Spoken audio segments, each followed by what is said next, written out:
Welcome to A Spot of Tea. Thank you for joining us. Today we are talking about well-being and boundaries. And I'm going to hazard to guess that it's really hard to have a sense of well-being if we have not been paying attention to maintaining our boundaries.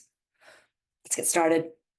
The three things I want to cover today are navigating a political conversation. And yes, there's all kinds of stuff going on right now this year around politics in the greater world, but we can also have office politics. So, at every level, what are we trying to navigate and move through as effectively as possible? Here's three things I'm going to recommend you try. The first is start with curiosity, set boundaries, and respond with civility. Let's go ahead and move into each one of these with a bit more detail. The first is curiosity. This is actually a muscle. This is a muscle we need to continually work on. It's our desire to know and learn and really try to understand the perspective of somebody else. So I want to let go of my preconceived assumptions. I want to tell my brain just to dial back a second. As much as it's lovely to feel like I know everything about that particular topic, there could be something I could learn, and I could be learning their perspective.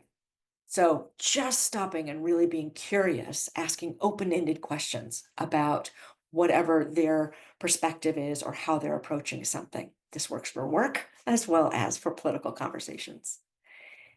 In that process, it is easier to be curious. It is easier to have these conversations if I've got really clear boundaries. And knowing that difference between my hard boundaries and my soft boundaries.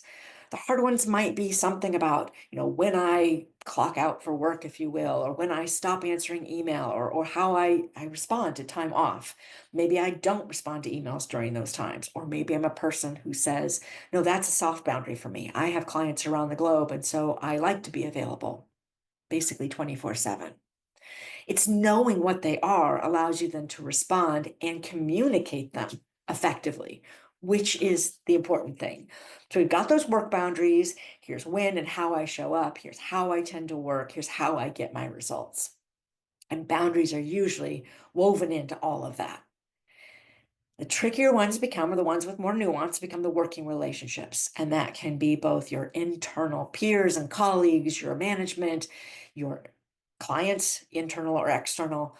And those working relationships can sometimes start becoming so relaxed and so beyond just the work product, people start bringing politics into the conversation.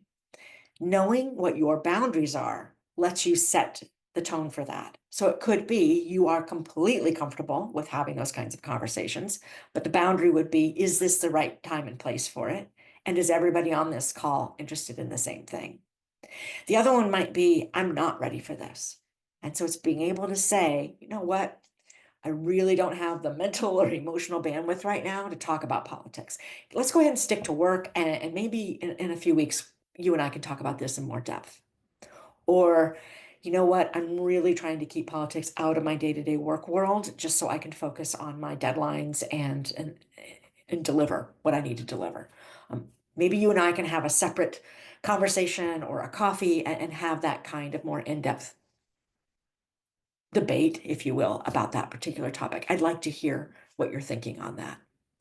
But you need to know if that's actually something you would want to do or be willing to do or have the ability to do.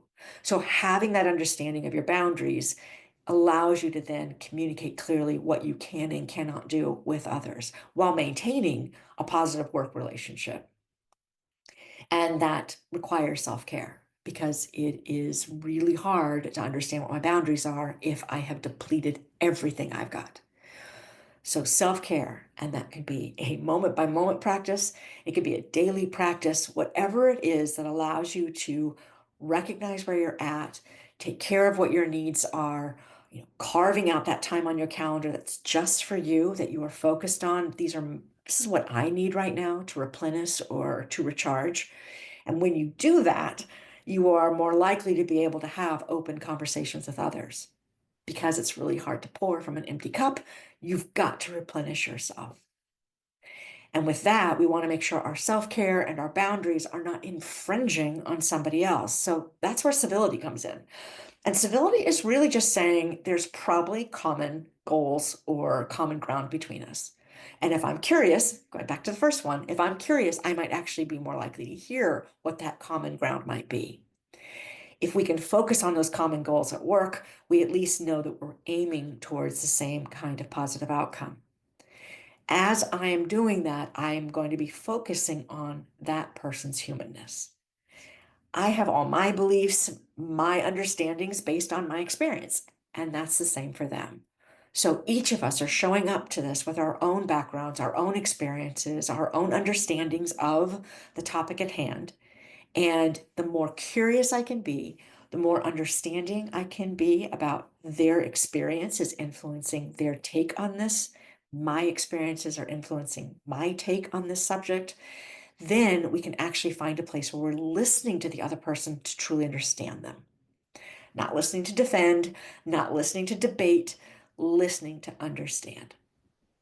With that, you are creating a space that allows people to feel comfortable and can own their opinions, can own their own boundaries about what works and what doesn't.